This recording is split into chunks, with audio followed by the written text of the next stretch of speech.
down, I know you got me, baby. Halo semuanya, kembali lagi bersama saya Nadia. Di video kali ini kita akan belajar tentang verbal dalam bahasa Inggris, yaitu gerund, infinitive, dan participle. Ketiganya merupakan bentuk kata kerja, tapi tidak berfungsi sebagai kata kerja utama. Yuk kita bahas satu persatu dengan contoh yang gampang dimengerti. Verbal adalah bentuk kata kerja atau verb yang berfungsi sebagai bagian lain dari kalimat, bisa sebagai kata benda, kata sifat, atau kata keterangan tanpa menjadi predikat utama. Ada 3 jenis verbal, yaitu gerund, infinitive, dan participle. Yang pertama adalah gerund. Gerund adalah kata benda yang berasal dari kata kerja ditambahkan akhiran ing. Gerund berfungsi sebagai kata benda. Misalnya kata kerja read menjadi reading. Fungsi dari gerund: 1. Sebagai subjek. Reading is my hobby. Kata reading berfungsi sebagai subjek dari kata kerja is.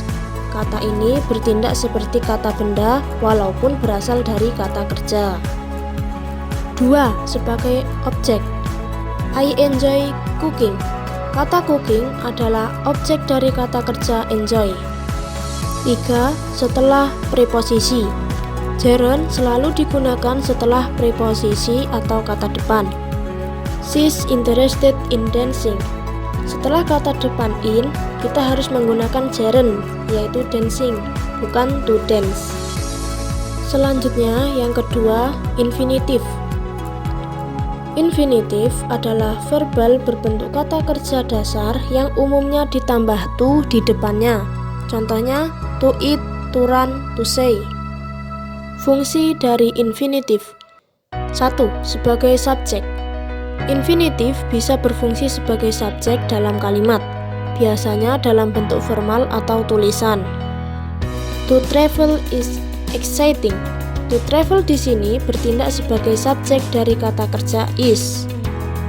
2. Sebagai objek. I want to learn English. To learn adalah objek dari kata kerja want. 3. Menyatakan tujuan. Infinitive digunakan untuk menjelaskan alasan atau tujuan dari suatu tindakan. He studies hard to pass the test. To pass the test menjelaskan tujuan dari studies hard. Terakhir, yaitu participle.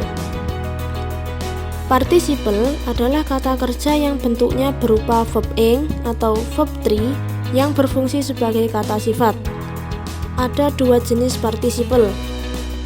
Yang pertama, present participle, verb plus ing. Digunakan untuk menunjukkan aksi yang sedang berlangsung atau bersifat aktif. The crying baby needs attention. Crying menjelaskan kata benda baby. Kata tersebut menunjukkan aksi yang masih berlangsung. Yang kedua, past participle, verb bentuk ketiga. Digunakan untuk kondisi yang sudah selesai atau bersifat pasif. The stolen bike was found yesterday. Stolen menjelaskan kata benda bike, menunjukkan kondisi pasif, sepeda yang telah dicuri. Jadi, participle itu bentuk verb tapi dipakai untuk menjelaskan kata benda seperti adjective.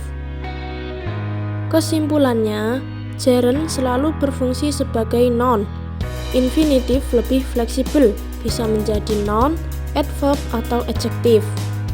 Participle berfungsi sebagai adjektif atau bagian dari struktur tense, seperti continuous, perfect, atau passive.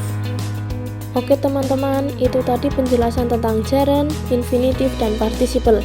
3 bentuk verbal ini memang mirip, tapi punya fungsi yang berbeda. Jangan lupa latihan membuat kalimat sendiri supaya makin paham ya. Terima kasih sudah menonton. Sampai jumpa di video berikutnya. Bye!